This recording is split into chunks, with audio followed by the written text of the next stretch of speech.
Your Excellencies, honored guests, ladies and gentlemen, I have the great honor to be a little bit like the MC of this evening. And so that you understand where we're going to have some speeches, we're going to have some photographs, we're going to have a wonderful dinner. And this is what I believe is the largest gathering for Central Asia in Washington in well over 2 years.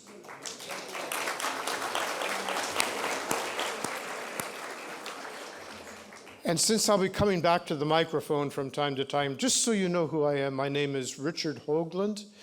I first became acquainted with Central Asia via Afghanistan, if you will, in 1985 during the Soviet-Afghan War, when I met a young gentleman who became a close friend named Hamid Karzai. And then one thing led to another, and I remember very well when the Soviet Union unexpectedly, totally unexpectedly fell apart. I received a telephone call after midnight. I was asleep, and it was a journalist, a very good friend journalist, who said, "Dick," my nickname, Dick, get up. Watch television right now. The Soviet Union no longer exists." And I said, "Oh, you are drunk. Go back to sleep." In fact, he was right. I got up and I watched television. Lo and behold, 2 years later, I had the great honor and privilege to move to Tashkent, Uzbekistan, for a diplomatic assignment soon after their independence. And one thing led to another, and one thing led to another, and then I was ambassador in Tajikistan, and then I was chargé d'affaires in Turkmenistan, an ambassador in Kazakhstan, and then after a while, I worked with the OSCE as the U.S. co-chair for Nagorno-Karabakh. So I have traveled broadly throughout the region for, let's say, 30 years. And I am so pleased that we are honoring the independence of these nations for 30 years. Big changes have occurred. I am also honored that we are talking about the U.S. bilateral relationship. Changes have occurred, and I am absolutely certain more changes are coming. So what I would like to do right now is introduce the founder and chief executive officer of the Caspian Policy Center here in Washington, D.C., Afghan Nifty, and I would ask you to make a few comments, sir.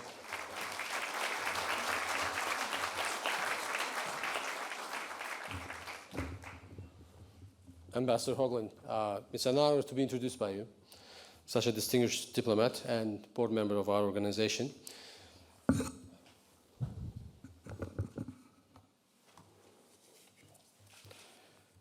Your Excellencies, honored guests, ladies and gentlemen, I'm Afghan Nifty, the CEO of the Caspian Policy Center. We have gathered here today to mark a very special double anniversary. 30 years of independence for the Caspian region countries, 30 plus I would say, and 30 years of their bilateral relations with the United States. The United States, from the very beginning, made it a fundamental of its foreign policy to support the sovereignty, independence, and territorial integrity of the countries of all countries of the South Caucasus, Armenia, Azerbaijan, Georgia, and in Central Asia, Kazakhstan, Kyrgyzstan, Tajikistan, Turkmenistan, and Uzbekistan. While we are here to celebrate, we also recognize that we are in an exceptionally somber period of history in which all countries of the world have had to work hard to protect their citizens against one of the most serious global pandemics of past century.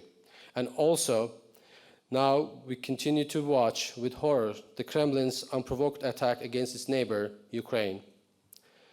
Let's pause for a moment of silence to honor the thousands of Ukrainians who have already lost their lives and the millions more who have been displaced from their homes.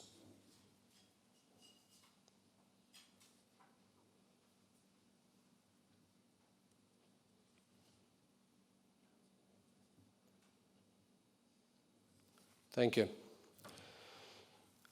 Let me just say a few words about the Caspian Policy Center. It's our actually 7th year, 30-year anniversary of the Caspian region's relations with the United States, and also our 7th year in Washington. Our contacts and readers in the United States, the Caspian countries, and around the world respect that we have to say and know that they can count on us to listen and provide new and creative solutions to today's problems.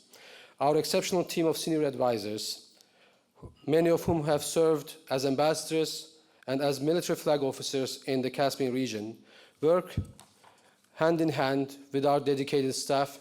Together, we look forward to continuing to provide the best and most honest information as possible. While challenges in front of us are very real, during this event, we are looking ahead to the next 30 years of cooperation as much as we are celebrating the past 30 years.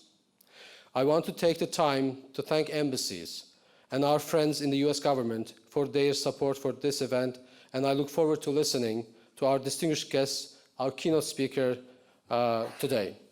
Thank you so much for your attention. Let's now proceed with the Caspian Policy Center's Gala celebration program and the dinner.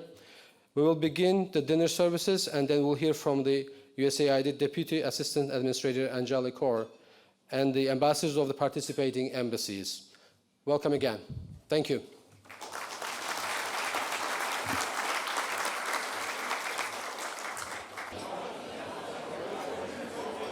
Ladies and gentlemen, may I have your attention for a moment, please? I'm sorry to interrupt your good conversations. In fact, I had to break off a very good conversation to come up to do my job here. What I'm going to do first is ask a few folks to come to the stage because we need a group photo this evening. You know how that is. You can't do anything if it doesn't exist in a photograph. It doesn't exist at all. So what I'm going to do is ask our ambassadors from the region or the representatives who are here from their countries tonight to please come to the stage, as well as our keynote speaker, Anjali Kaur. I'm going to ask from the National Security Council, Eric Green, Eric Rudenschild, and Kevin Boyd, if they would please come join us. We'll do a very quick photo. This will take just a few minutes, so you can go ahead and keep noshing away at your good dinner. And then as soon as these folks sit down, I'll do another introduction.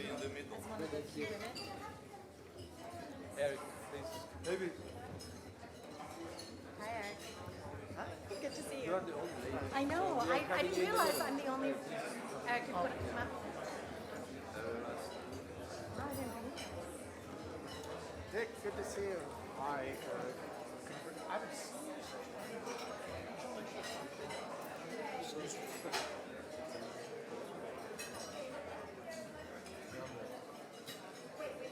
We've got to move this microphone. If you want us to move in, No, we're gonna have to move this podium. This thing. she's going to stand on the chair. No, all right.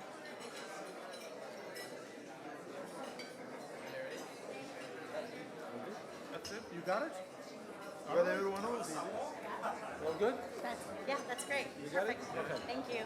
Back to your ambassador. So it's in your good hands. Well done. That was easier than I expected.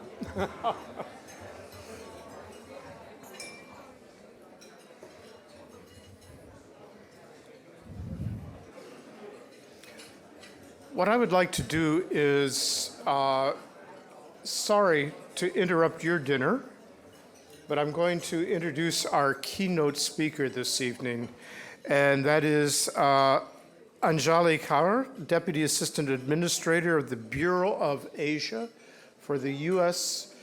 Agency for International Development. We're very, very pleased that this is someone who understands and knows the needs of the region. This is someone who can speak for the U.S. government and is willing to speak in public tonight. I'll tell you very honestly, behind the scenes, as we were putting together this program, it was a little hard to find U.S. people who are willing to speak, U.S. officials, simply because we're in a very difficult period right now. And besides that, they're working very long hours, 12 hours, 15 hours a day, longer than that. So we're very, very honored. We'd like to invite you to come and please give your keynote address. Thank you so much.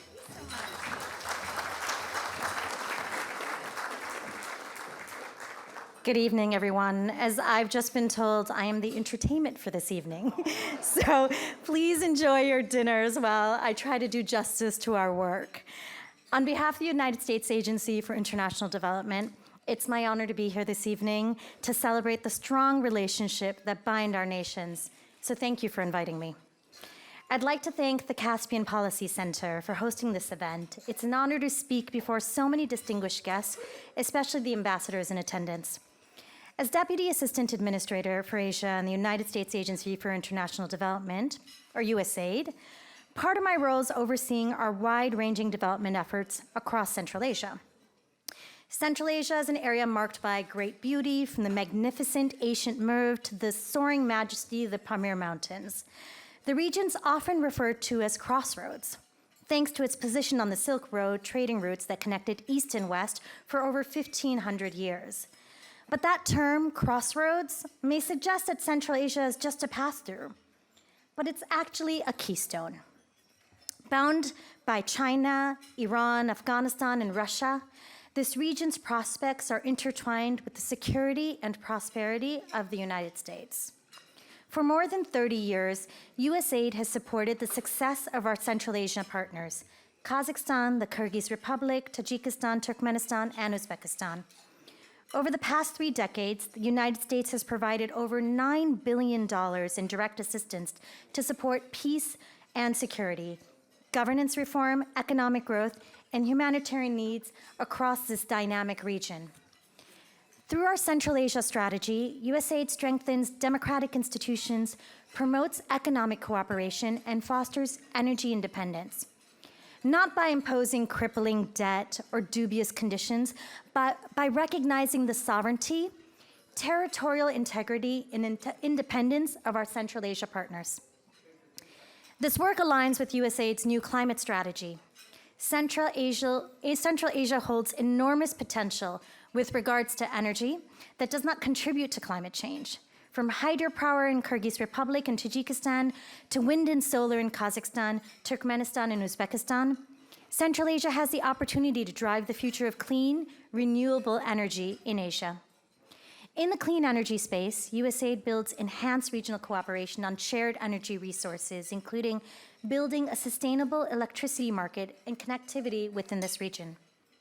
Last year, we celebrated a major milestone when 4 Central Asian ministries of energy, Kazakhstan, the Kyrgyz Republic, Tajikistan, and Uzbekistan, agreed on an action plan to establish a Central Asia regional electricity market, better known as CARIM. This market will substantially boost regional security and cybersecurity, energy security and cybersecurity, to be clear. But as the immediate consequences of climate change continue to worsen, the World Bank says the crop yields in the region will drop 30% by 2050 due to changing climate patterns. This will exacerbate malnutrition rates and hunger. Additionally, with the population expected to grow 30% by 2050, the region must find a path for effective cooperation on managing shared water resources. Let me illustrate one partnership. Let me illustrate what are partnerships, not just one, but a number of them, and what they're achieving in this space. To help Turkmen farmers, and I'm looking at our Turkmen ambassador right there, adapt to the changing climate, USAID joined forces with the Union of Industrialists and Entrepreneurs, UNDP, and others to introduce horticulture best practices, such as modern irrigation techniques for scarce water resources. And as a result, around 70% of USAID-supported farmers across Turkmenistan increased their harvest by at least 15% last year. In the Kyrgyz Republic, and I look to our ambassador sitting at the same table, USAID partnered with 110 small and medium enterprises to create 16,000 new jobs and generate 60 million in sales in just 1 year, all while supporting survivors of human trafficking and domestic violence and learning new skills. USAID is also helping sustainably develop Central Asia's agriculture sector, which will help countries ensure their people can access sufficient food as well as water.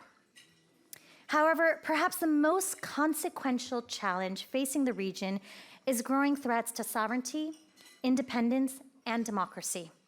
And we know firsthand here in the United States that democracies are not born overnight. From strengthening judicial systems and independent media to expanding access to justice and human rights, USAID's partnerships in Central Asia strive to build inclusivity, expand civic participation, and strengthen democratic institutions. For instance, in the Kyrgyz Republic, following the November 2020 parliamentary elections, USAID supported the Central Election Commission to draft new, innovative electoral legislation to promote electoral processes adhering to the laws of the Kyrgyz Republic. With USAID support, the Commission trained over 700 election staff to administer the necessary repeat parliamentary elections in 2021. USAID's work to promote transparent, competitive elections help strengthen Kyrgyzstan's democratic values. In Uzbekistan, USAID is training judges and supporting research on introducing pre-trial procedures in administrative justice proceedings in order to reduce caseloads. With Central Asian countries emerging from the COVID-19 pandemic and moving towards economic recovery, results like this have never been more significant and consequential. COVID-19 has profoundly affected USAID's development programs in the region, but our work has not stopped. In fact, today, we are building on the successes I've just described to fight and end this pandemic. USAID has provided $31 million to Central Asian countries to aid in their COVID-19 response, and the U.S. government has donated nearly 11 million vaccine doses bilaterally and through COVAX. On top of our longstanding partnerships on tuberculosis control in Central Asia, this COVID-19 support is building countries' resilience to future shocks by improving health systems overall.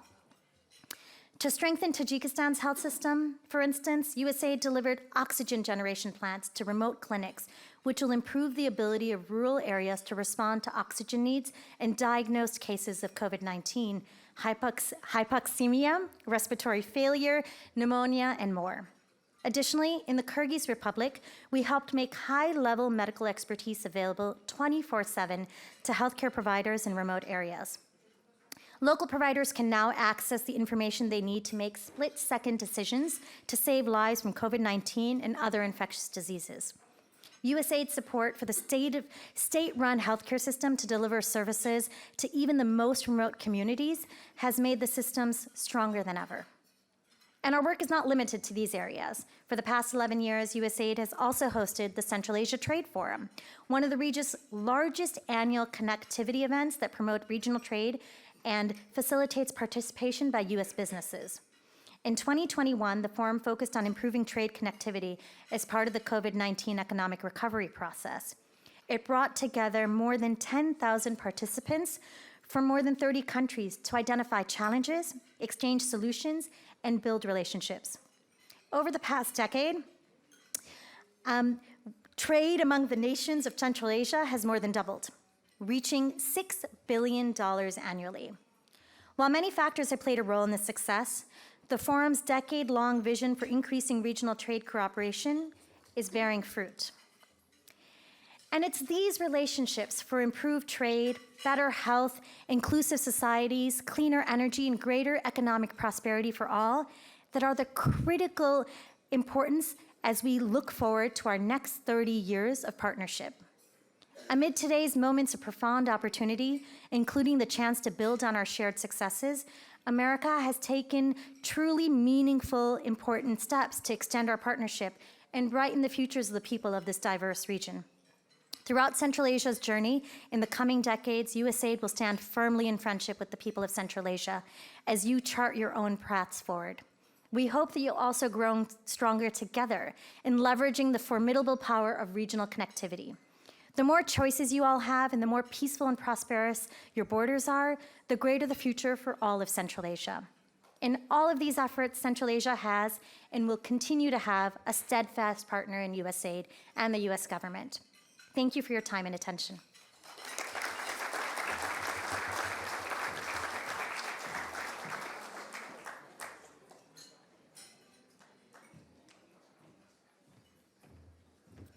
Okay, ladies and gentlemen, for those of you who know your English literature really well, there's an 18th century Scottish quotation that's very famous. It's called, it says, despite the best plans of mice and men, things aft gang awry. And what that means is sometimes you make a little mistake, but it doesn't matter that much. I made a little mistake. We're going to do what I forgot to do earlier, a group photo before we go on to the other speeches this evening. I would like to call to the stage, please, again, our guest, chief speaker, the ambassadors or their representatives from the region, Afghan Nifty, our CEO at the Caspian Policy Center. Excuse me? We did, but you're okay with that? In that case,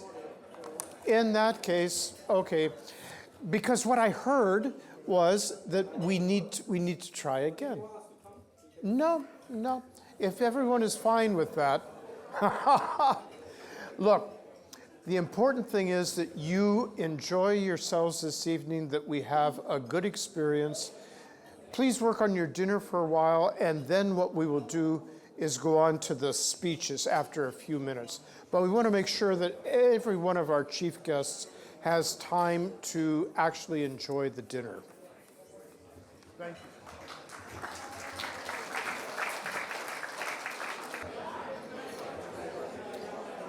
All right, ladies and gentlemen,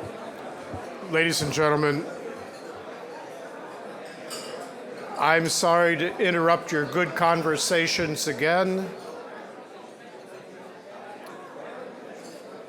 but we're going to move on to the next part of our evening here. If I have your attention, please, just for a few minutes. There we go. Thank you so very much.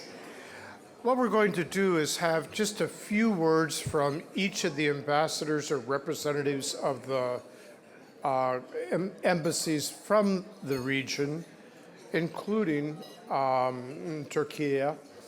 So what I would like to do is do this, of course, in alphabetical order according to the country. And what that means is that we will start with Azerbaijan, and I would like to invite Ambassador Khazar Ibrahim. Sir, if you would please come and give us a few brief comments this evening, we'd be very grateful. Thank you.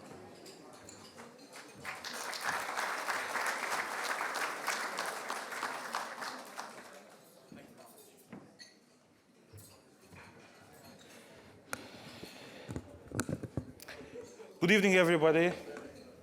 It's great to see so many friends from my early days here 20 years ago. Some got older, some got better. But indeed, it's great to be here at the forum by the Caspian Policy Center. Even 20 years ago when I was here, there were very, very few people who were talking about the region. And now we have an institution who is dedicated specifically on bringing attention to this very important part of the world, to the heartland.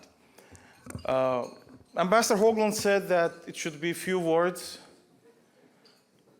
Along with words, for me, as a math lover, it's all about numbers. It's 30th anniversary of our diplomatic relations, and it's also exactly 20 years since my first posting to Washington, D.C. And 20 years ago, it was actually 10th anniversary of diplomatic relations between United States of America and my country.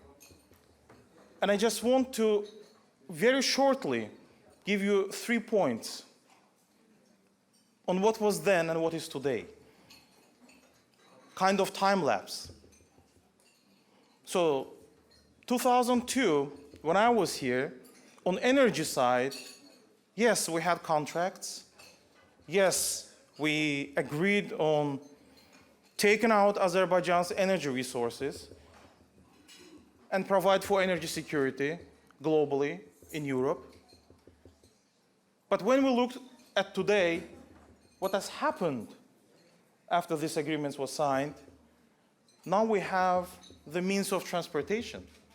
Now we have Baku-Tbilisi-Ceyhan pipeline for oil. Now we have Southern Gas Corridor for natural gas. And on top of it, when 20 years ago I was here, I remember the debates on the Hill, for example, on Baku-Tbilisi-Kars Railroad. And in fact, Congress prohibited funding this very important project by U.S. Exim Bank. But what happened, Baku-Tbilisi-Kars is functional today, and U.S. companies are using it, and it is a contributor to transportation networks we all need today. Another point is about the capabilities. In 2002, we were trying to get as much as possible from the United States of America to strengthen ourselves, to have reforms, to have our defense capabilities, to have our economy moving forward. But what's happening today, we are a very strong contributor. After 2002, Azerbaijani troops served in Iraq and Afghanistan. In fact, were among the very last who left Kabul International Airport. And in many other areas, Azerbaijan's contribution to international security is, I think, beyond and above of expectations. The last thing which is important is about being recipient, again, it's linked also to the second part, and being an enabler. It's a little bit of difference between contribution and enabling, I think. Where my country is enabling today is, for example, we can look at Azerbaijan's Asan service, which was established to help Azerbaijan in its reforms, providing good services to citizens. But today we're providing help to other countries, helping them in their reforms, in helping them provide good services for their people.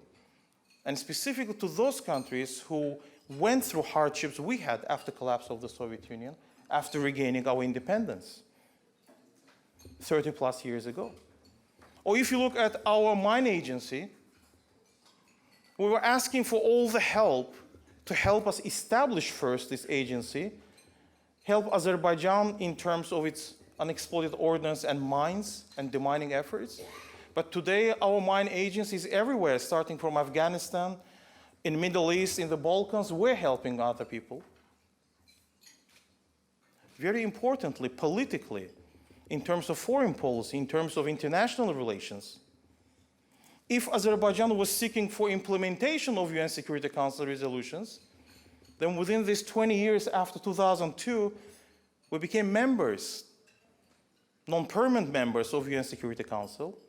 Azerbaijan is chairing and presiding over non-aligned movement, which is the second largest entity, international entity in the world after United Nations. And Azerbaijan is providing aid today, and even during the COVID, we provided aid to more than 50 countries. So in short, if you look at this picture, you can see that, well, our cooperation with the United States, of course, helped us to be strong on our feet, but also Azerbaijan today is helping not only the United States of America, but all other friends in order to make our world a better place. So I congratulate you all. I'm sure that I'm not going to be here for the next anniversary, but I hope we'll have many more achievements for the good of all people. Thank you.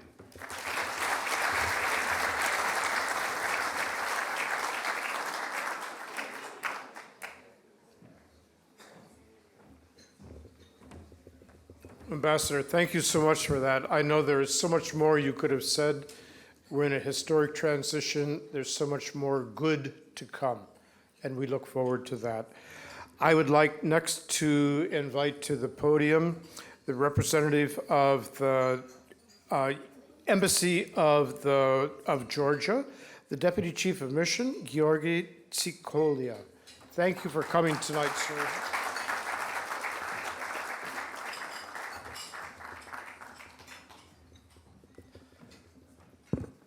Good evening, everyone. Thank you, Ambassador. It's a pleasure being here, and it's always tough to speak after such an eloquent speaker. I was asking myself, how should I start my speech after listening to the Ambassador and then his wonderful remarks, and trying to make sure that the audience stays as attentive to my remarks as they are to yours. So it's always great seeing you. Dear friends, ambassadors, colleagues, I'm delighted to join you today in commemorating the 30 years of partnership between the U.S. and the countries of South Caucasus and Central Asia. I would like to thank organizers, the Caspian Policy Center, Mr. Afgan Nifty and Ambassador Hoagland, for their relentless work in pushing for closer ties between the wider Caspian region and the U.S. Last year, Georgia marked the 30th anniversary of regained independence through the referendum held across the country, including in currently Russia-occupied regions of Abkhazia and South Ossetia. Since that fateful period, Georgia firmly embarked on paths of democratic development and integration into European and Euro-Atlantic institutions. This path, despite immense challenges, has been marked by substantial progress, resulting in becoming the NATO aspirant country, signing the association agreement and visa-free regime, and just recently applying for the EU membership candidate status. Georgia is constantly ranked among the top global countries in easiness of doing business, corruption perception, effective and transparent governance. This progress would not have been possible without the firm U.S. assistance provided to Georgia since the early days of regained independence. The U.S. unwavering support for Georgia's sovereignty and its territorial integrity, as well as its continuous economic assistance in various areas tailored to Georgia's priorities, were critical to our success. Through agencies such as USAID and Millennium Challenge Corporation, the U.S. promoted economic growth, energy independence, infrastructure, development, and education sector. Over the years, this friendship evolved into what today's robust strategic partnership based on shared values and interests codified in U.S.-Georgia Charter on Strategic Partnership. As underlined by esteemed speakers throughout the discussion earlier today, our region, strategically located at the crossroads of Europe and Asia, and the shores of the Black Sea and Caspian, plays an important role connecting East and West, offering significant opportunities for the U.S. companies to enter global markets through expanded transportation and energy infrastructure. Caspian region, with its abundance of energy resources, and the South Caucasus, with its access to the Black Sea, is a critical element for stability and prosperity on the Eurasian continent. A few months ago, Georgia celebrated opening of the new multifunctional terminal located in the largest Georgian port city of Poti. Development of $120 million project was completed through the funding of the U.S. International Development Finance Corporation. Just recently, U.S. DFC announced 3 new projects in Georgia, increasing company volume of investments to around $800 million. Just north of Poti, in the city of Batumi, an American transport and logistics company out of New York called Tramo invested $25 million in a new multimodal cargo terminal. Similar developments enhanced fast and secure transportation of goods from Central Asia to Europe and vice versa, expanding trade and economic relations and fostering interregional security and connectivity. The government of Georgia has already embarked on a multi-billion program to upgrade and develop country's backbone infrastructure, such as highways, railway systems, seaport network, and airports. We're working with partner countries to develop the Black Sea submarine cable connecting South Caucasus region directly to Southeast Europe via submarine transmission cable crossing the Black Sea. Georgia continues to negotiate the favorable free trade agreement, which will provide both political and economic support in these difficult times. We support the plan to establish the DFC office, regional office in Georgia, which will illustrate the strengths of the Georgia-U.S. strategic partnership and will be another public and practical demonstration of U.S. engagement in and support towards the region. Such developments will bring economic, political, and security benefits for both countries and our entire region, enhancing our strategic partnership as well as U.S. leadership and posture in our region. The Georgia Support Act, the first standalone legislation in support of Georgia that passed the House last week, is yet another landmark document cementing U.S.-Georgia bilateral partnership. Unfortunately, as Russia yet again seeks to dominate a sovereign nation through direct military aggression, a consolidated approach and an increased level of cooperation are crucial to preserving the rules-based international order and global peace. Georgia, which experienced its own Russian invasion back in 2008, and with 20% of our sovereign territory currently occupied, has been demonstrating its full support of and solidarity with Ukraine. We stand strongly with our Western partners in condemning Russian aggression. In closing, I would like to quote a famous son of the United States, Daniel Webster, who once said, "God grants liberty only to those who love it, and are always ready to guard and defend it."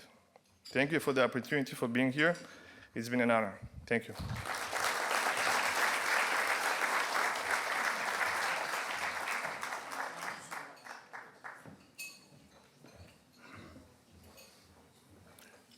I really appreciated those comments, and I know we have many more important comments to come.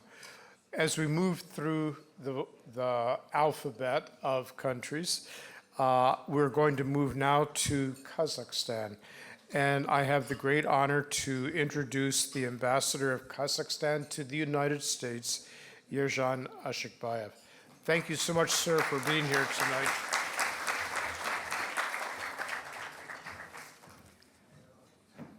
Excellencies, dear guests, distinguished participants, it's a great honor and privilege for me to address such an audience, especially in post-pandemic, hopefully post-pandemic times now. And it's a double challenge for me to speak after two eloquent representatives of South Caucasus who are known for the beauty of their speeches. So I have already promised not to use my papers sometime after I serve here for 20 years, maybe. So just to be on par with my colleagues. So first of all, I want to thank esteemed Mr. Evgan and Ambassador Hoagland for this organizing this wonderful event and their efforts, tireless efforts to increase awareness about our great Caspian region. For the past 30 years, the United States has been a reliable and indispensable partner with clear and unwavering support to our territorial integrity, sovereignty, and independence. We had our own ups and downs, but our American partners have been supportive on every single step of the way. And we are particularly grateful to our US colleagues for being so supportive to Kazakhstan during this crucial time, while we are investing hugely to become more liberal, more inclusive, and more human-oriented society. Most of you have heard of sweeping political modernization reforms initiated by President Tokayev. And well, let me just say that exactly this morning, President announced that nationwide referendum will be held in exactly 1 month to seek public nationwide endorsement to his program of reforms. So it will take place on June the 5th, and we very much look forward to the implementation of that reform agenda. And of course, the United States has been, as I said, a trusted, reliable partner, and we very much look forward to the continuation of this very fruitful partnership. And Ms. Kaur has already underlined so many areas of our bilateral cooperation, but we shouldn't limit. Basically, sky is the limit, and we can see from the political commitment of Biden-Harris administration, especially recently, that everything is possible. At the same time, emerging new geopolitical realities unfold the importance of political stability investor-friendly climate, and regional security for the cross-cutting development of the entire region. Unlocking potential of Greater Caspian area is a key to address not only regional but also global challenges such as food or energy security.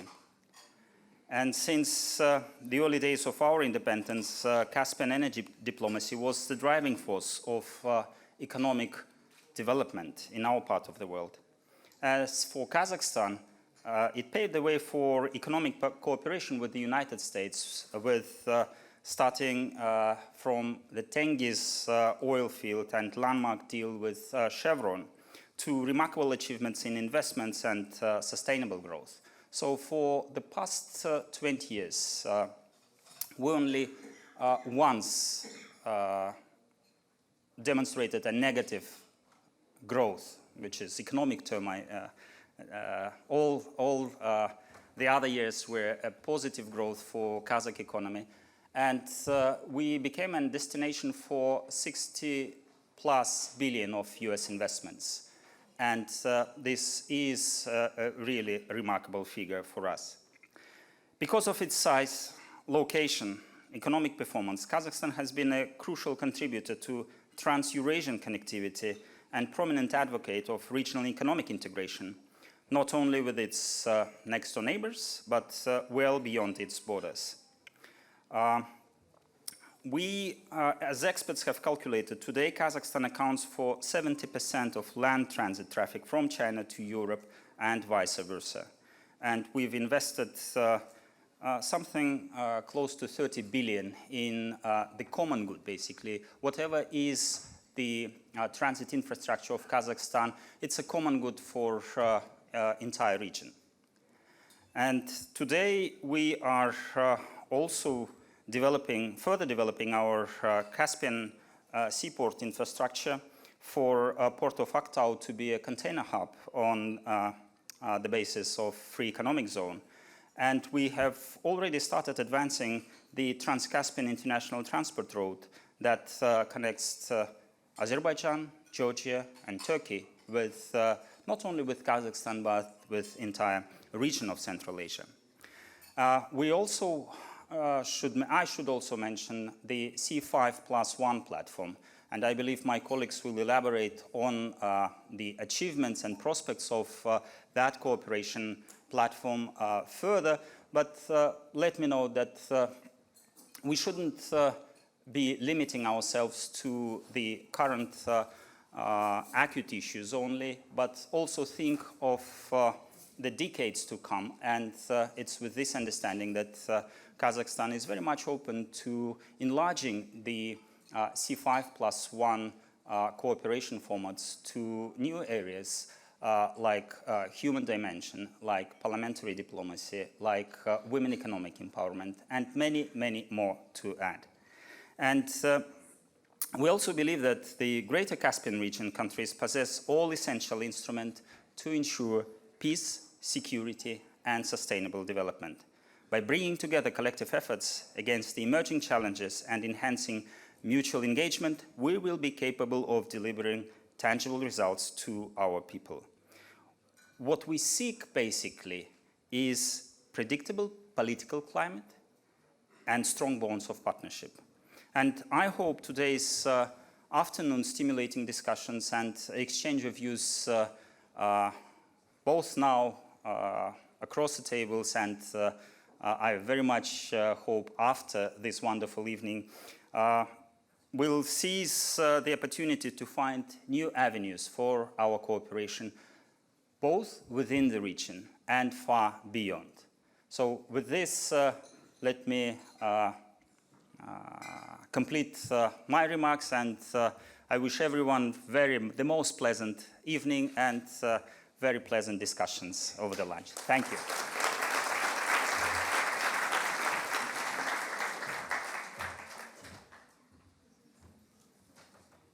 This is really like taking a voyage through the region, isn't it? What we're going to do is move a bit further south at the moment to the independent Kyrgyz Republic, the country of Kyrgyzstan. And I would like to invite Ambassador Bakhtabev Amanbayev to come to the podium to give his brief remarks for the evening. Welcome, sir.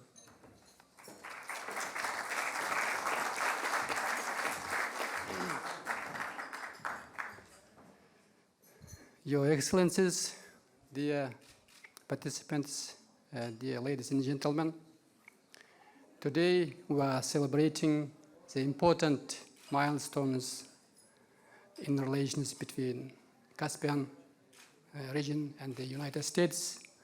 Therefore, first of all, let me to congratulate my colleagues from Caspian Policy Center and all representatives from this region and the organizers of this wonderful meeting. Dear colleagues, congratulating our colleagues with this wonderful meeting, I would like to say a few words about main common values which unites our countries, our nations together.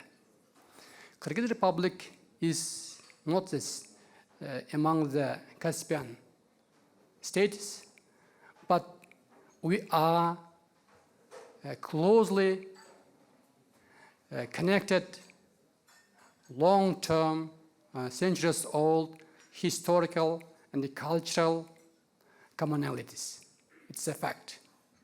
The Great Silk Road, which historically coming from India and China, crossed Central Asia, flowed into Caspian region, and further connected Great Asia with European countries.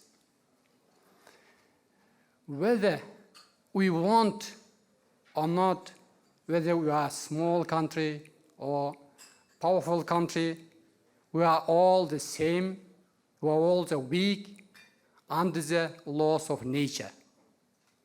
Nowadays, we are all under the pressure of global natural challenges, such as global warming, pollution, and the pandemic.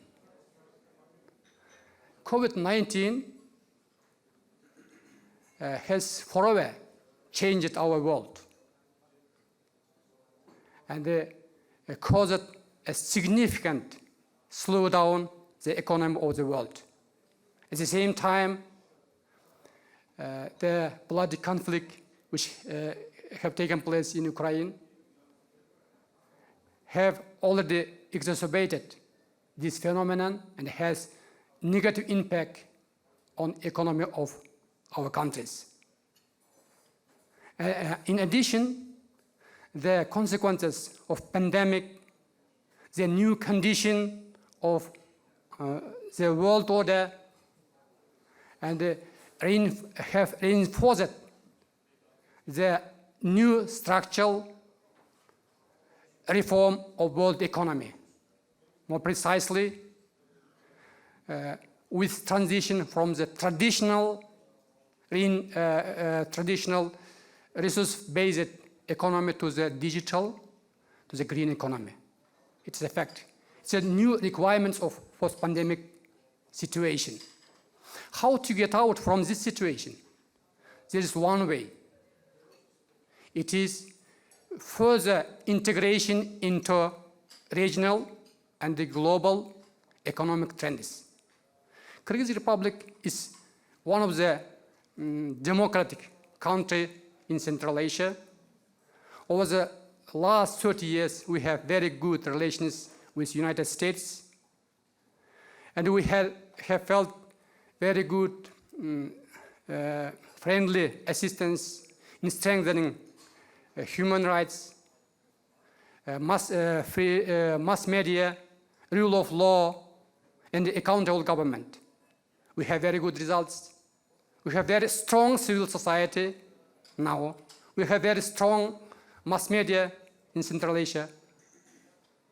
Now the main goal of our government is to create very good, enough, sufficient condition for business and for international investment, and to develop our economy and to improve the welfare of our people. From this, in this regard, I would like to thank the colleagues from Caspian Policy Center for the excellent job bringing us together to talk about this problem. And, finishing my speech, I would like again to congratulate our colleagues with this wonderful 30th anniversary of diplomatic relation between region and the United States. Thank you very much for your attention.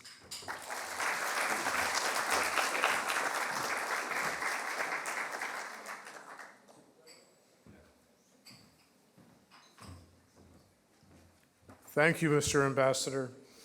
As we travel through the region, we're going to move a bit westward now, at least on the map. And we have the great honor this evening of having the ambassador of Turkmenistan with us. This is Ambassador Merit Arazov, a gentleman I've worked with for a number of years, and I'm so honored to introduce you, sir. Thank you for coming this evening. We look forward to your comments.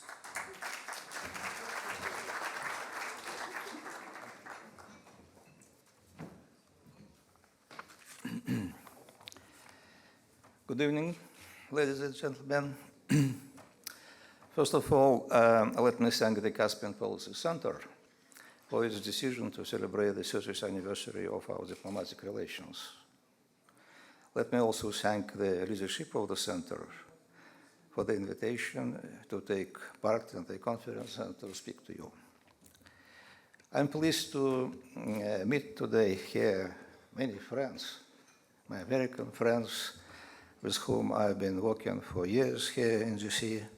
So again, thank you very much for organizing that event.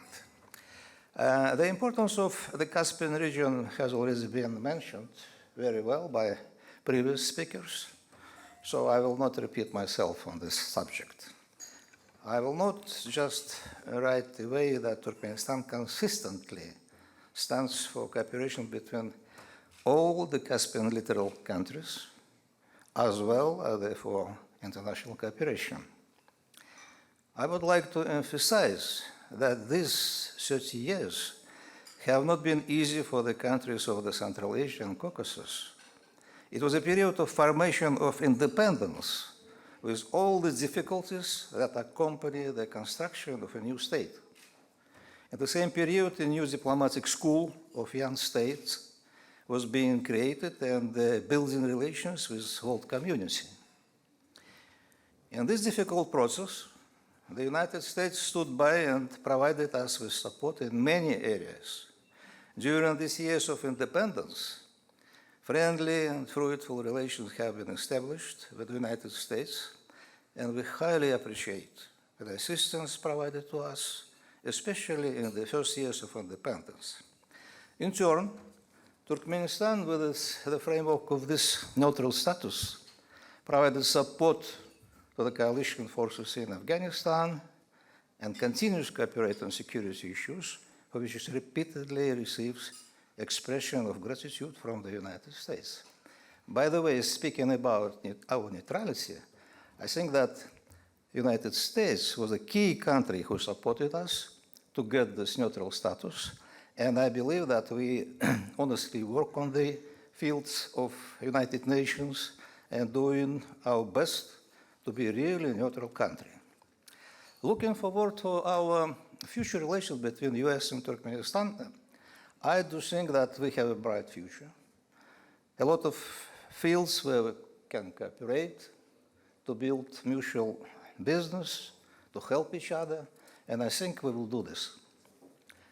Returning to the Caspian, I would like to note that the Caspian problems are especially difficult, since they affect the interest of both the Caspian countries, since the Caspian countries themselves and a number of other countries of the world. It is no coincidence that it took 27 years just to reach a consensus on the status of the Caspian Sea. But This document has been adopted, and it opens up the wide opportunity for legitimate cooperation at the international level. An example of such cooperation is the agreement reached in January last year between Turkmenistan and Azerbaijan on the joint exploitation of the Dastluk field. Turkmenistan maintains good constructive cooperation in relation with all the Caspian countries. Turkmenistan has big plans for transport routes in Caspian region. For example, there is the north-south railway through Kazakhstan, Turkmenistan, Iran. There is the east-west railway through the port of Turkmenbashi on the Caspian Sea. There is international cooperation on environmental issues, tourism, and science. But there is no doubt that the topic of energy cooperation in the Caspian Sea is of the greatest interest of international investors. I would like to note that Turkmenistan is open for such cooperation. And recently elected new president of Turkmenistan, Serdar Muhamedov, confirmed this. We consider the current different international environment. We understand that it carries both opportunities and risks. In this regard, I would like to emphasize that in relation to large investment, there can be no lightweight solutions here. In the highest degree, we have attached and will continue to attach equal importance to both issues of commercial benefits of the projects and issues of security and maintaining friendly relations with our neighbors. I think also that the latest technologies for extraction, processing, and transporting energy resources should play an important role in the development of energy cooperation. In this regard, America can play a very, very important role in our region. I welcome this cooperation and thank you very much for your attention. Thank you.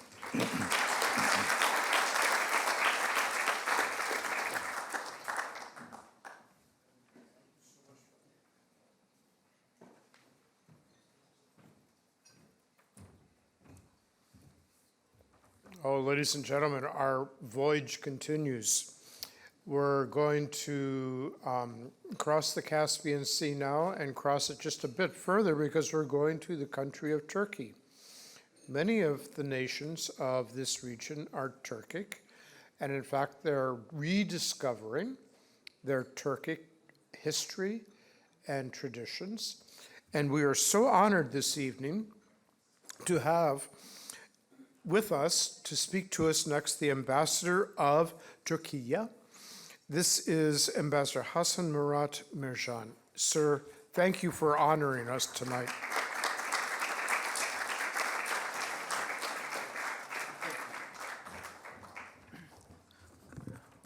I'm not quite sure whether Turkey is after Turkmenistan or before Turkmenistan alphabetically.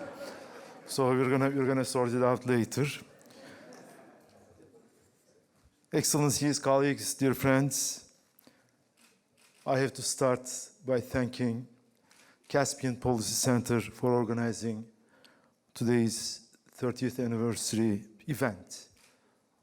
Caspian Policy Center has always been doing an excellent job in promoting policies, whether they are energy policies or otherwise, in the region.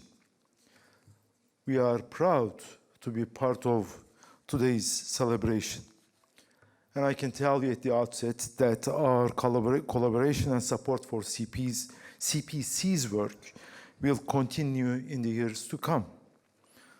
Now, I will share a few points from our perspective, from Turkish perspective, as we are getting toward the end of the dinner.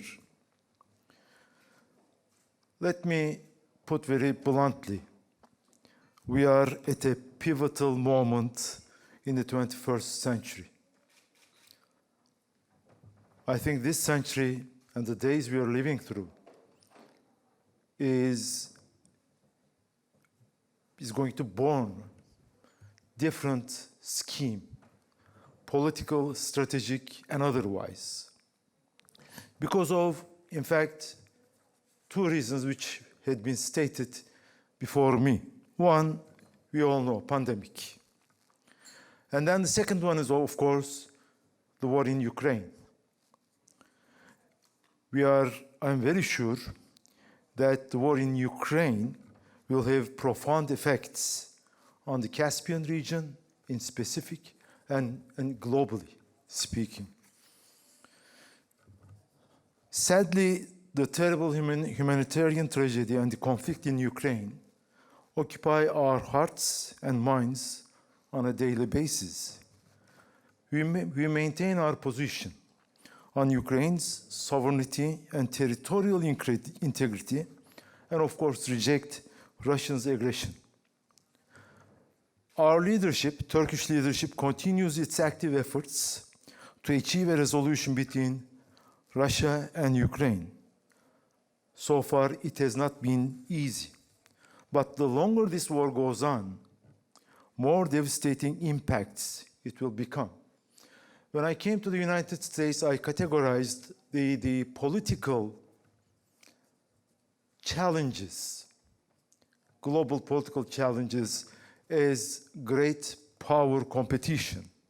And each and every country must probably reorient its policies given the fact that we are going through great power competition. I hope and I pray that we will never face great power confrontation, because when it happens, and if it happens, it will have devastating impact. Now, mitigating the short and long-term effects of war in Ukraine, on all our societies, economies, and our regional security will require one major thing: more cooperation, more coordination, more dialogue. Not necessarily we will agree on everything. We might have some differences, but cooperation, dialogue probably is vital in terms of creating more stable, sustainable region and the world at large. We must look forward on how we will be able to foster more connectivity, peace and prosperity among countries in the region. Turkey's relation with Central Asian countries, as you all know, and as the ambassador said, as well as our relation with Georgia and Azerbaijan, constitutes a pivotal dimension of our foreign policy.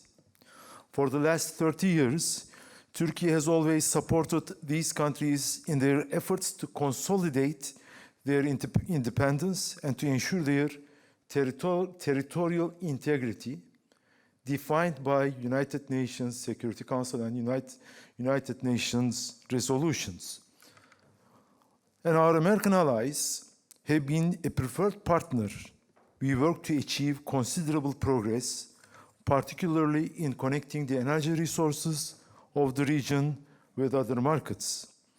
Our shared cultural, linguistic, and kinship ties with Azerbaijan and Central Asian republics constitute an important factor in shaping our relations, policies, and perceptions.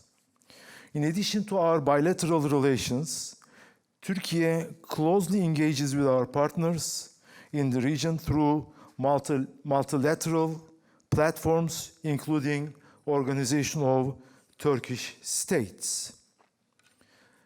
This year, we are chairing the Organization of Turkish States. Once again, I cannot emphasize the importance, how much I reiterate, increasing connectivity, dialogue with us, with others, are now even more important and necessity for all of us. Now let me go through all this, and I'm not going to take much of your time. As embassy, Turkish embassy, we avail ourselves in better understanding each other, in trying to sort out our problems, differences, and enhance our cooperation, because in the era of great power competition, regional dialogue, regional cooperation is more important than ever. I hope Caspian Policy Center, with what it had done until now and what they want to do from now on, will help foster this cooperation, foster regional understanding, regional dialogue, and hopefully will help prevent great power confrontation. Thank you very much.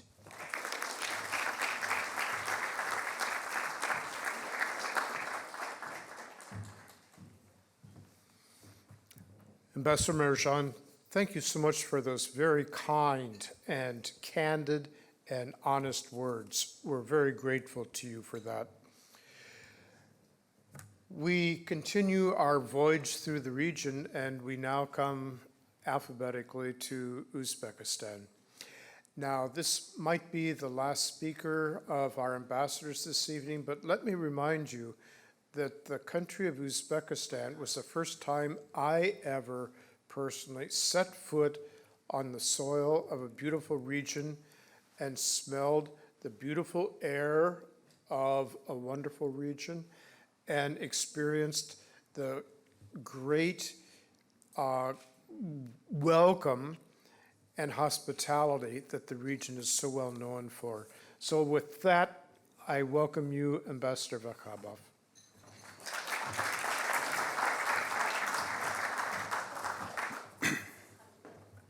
So quite challenging to be the last speaker.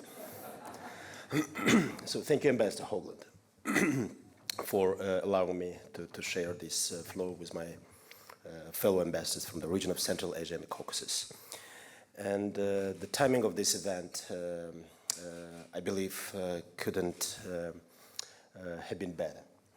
And 2022 is very special to our bilaterals, as we are marking 30 years of diplomatic ties and 20 years of strategic partnership between Uzbekistan and the United States. And we highly value the United States' support of progressive transformation and irreversible reforms in Uzbekistan, aimed at building free society with good governance, free economic, so justice and the rule of law. And now our nations are standing at a new historical point with more so broader opportunities. And in my remarks, very briefly, I would like to stress on issues how the United States actually can be a better partner to Uzbekistan and the entire region of Central Asia. So first, the United States definitely can intensify the engagement with the region through high-level political dialogue. So the U.S. Unwavering support of independence, sovereignty, and territorial integrity of Uzbekistan and other countries of the broader region is important as never before. And a striking example of this commitment could be a high-level visit to Uzbekistan and other countries of the region that has never been visited by a sitting American president. Second, the United States and its European allies can also capitalize on supporting transport and energy connectivity and fostering trade with better integrated economies in Central Asia and Caspian Sea basin. And Uzbekistan is actively advancing major connectivity projects of regional significance, for instance, the construction of Trans-Afghan corridor that will connect Central Asia with South Asia with its almost 2 billion consumers. And beyond, by reducing goods delivery time from 35 to 3 days and cutting the shipping cost by 3 times. And it's vitally important to the country that remains a double landlocked nation, just being the first, I believe, among others, Unlike, by the way, Luxembourg, that is much more blessed, having direct access through its European Union partners. So it could, of course, diversify our transportation routes and decrease our dependencies on traditional destinations. Third, the United States' economic engagement with Uzbekistan could be best exercised through more active private sector engagement that the catalyst for sustainable and comprehensive economic transformation. And together we can prioritize and develop strategic business partnerships where investors and willing partners engage in technological innovation, digital commerce, green energy and renewables, agribusiness, finance, banking, and many more, especially those areas that Ms. Kaur has outlined in her own remarks. So in particular in textile, so the first industries that my government was able to privatize fully. As you know, Uzbekistan is the world's 6th largest cotton producer, accounting for 5%, almost 5% of global cotton production and 10% of world global exports. So Uzbekistan can play a key role in stabilizing the supply chain of American textile apparel companies, so reconsidering its presence in certain markets. So, fourth, the U.S. can also engage with broader technical assistance programs in a way that enables Uzbekistan to advance its economic development strategy and reforms, and we look forward to continuing successful collaboration with the United States on a number of mutual priorities for increasing employment opportunities, so quality education, strengthening resilient healthcare, ensuring food security, and addressing environmental challenges through mitigating the consequences of the desiccation of the Aral Sea. And taking this opportunity, I would like to extend my utmost gratitude to all those dignitaries who are with us today, coming from the White House, State Department, USAID, so DOD, and other US agencies, for being so generous, supporting Uzbekistan government efforts to fighting against the pandemic over the last two and a half years by donating almost 8 million doses of vaccines, by the way, shipped over to Uzbekistan just free of charge, unlike others. So fifth, both Uzbekistan and the United States are committed to further advancing multilateralism and supporting an open economy, and both countries could further strengthen cooperation and coordination in international governance platforms within the United Nations and its bodies and multilateral regional mechanisms as C5+1 to achieve tangible outcomes in our practical partnership in infrastructure development, energy, transport, environmental protection, and addressing the challenges caused by climate change.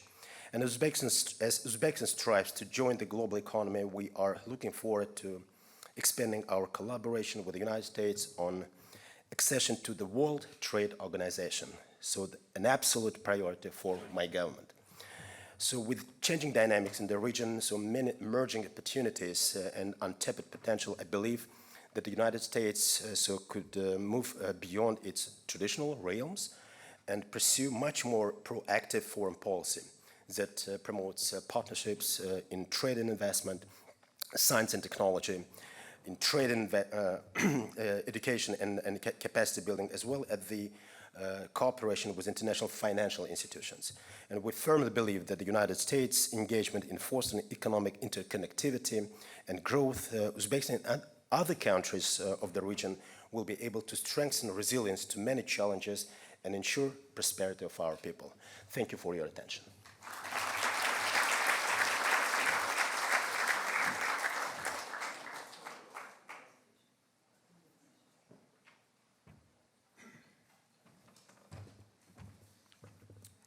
Ladies and gentlemen, that concludes our voyage throughout the region. We are so grateful to the representatives and ambassadors from the region who have given us their time this evening to speak.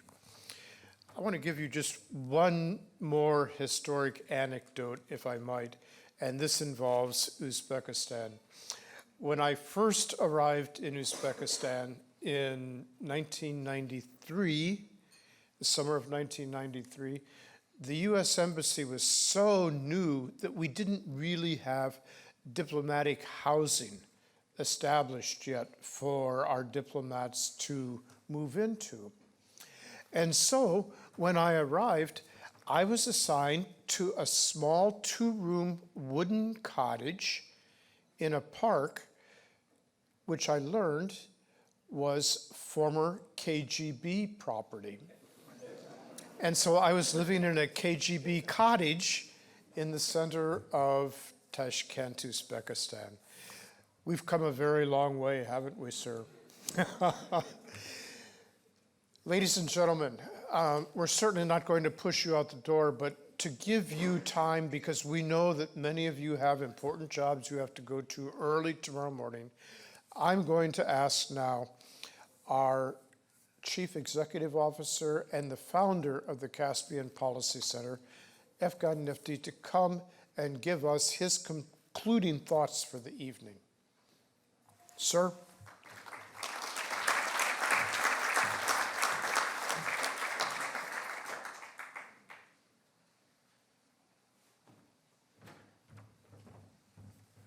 Thank you, Ambassador Hoagland. It's Ambassador Wakhabov. It's actually probably me, the last speaker, not you, at this stage. And I'm actually glad that I'm going to be making a very short speech instead of a long one. I want to thank everyone for coming, taking time, and joining us. And we're also pleased to have an in-person event after many years. Our last in-person event was in 2019. And after that, we are happy to reinstate our gatherings. In that regard, I specifically want to thank Ambassador Ibrahim, Ambassador Wakhabov, Ambassador Ashokbayev, Ambassador Merjan, Ambassador Bakhtibek Amanbayev, Ambassador Orazov, DCM Georgi Skolia from Georgia, for being part of our gathering here. And also I would like to recognize our U.S. government colleagues, Dr. Eric Green, Dr. Eric Rudenshield, and many others who are in the room with us to celebrate this important occasion. And I also want to thank our sponsors, generously supporting this event, BP, Turkish Airlines, and Chevron. We are very thankful to them. And I hope we can continue our collaboration in the future events. And I specifically want to thank all my staff. They put a lot of effort, and I would like to ask a round of applause for all of them.